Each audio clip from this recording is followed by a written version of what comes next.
Се наоѓаме во срцето на старата битолска чаршија која за волја на вистината памети многу подобро време од денешното.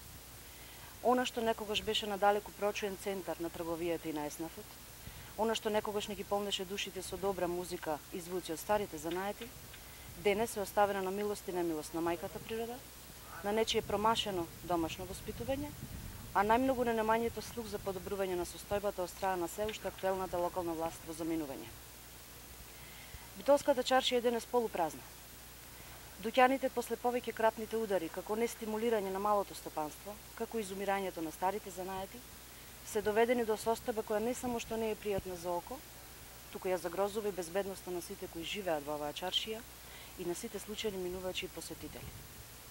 Денешната слика се руинирани и тотално демолирани објекти и дуќани, уништена калдерма, искршени плочи, искршени бетонски столпчиња поставени на неколку локации низ старата чаршија, кои патем требаше да го спречат или во најмала рака намалат движењето на тешки товарни возила низ неа, а додатно ја уништуваат, како и ужасната хигиена.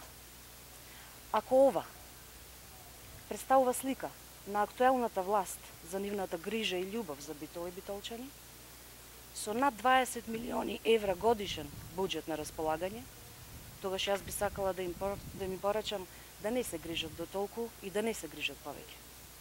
На 15-ти ќе испратиме јасна и силна порака дека грижата и одговорноста ја земаат во своји раце сите оние кои вистински имаат желба и љубов да ја вратат Битола на колосек.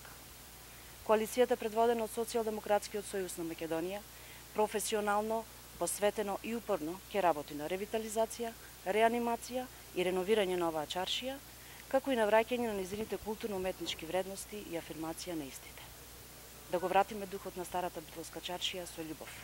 Па еснафот нека суди. Ви благодарам.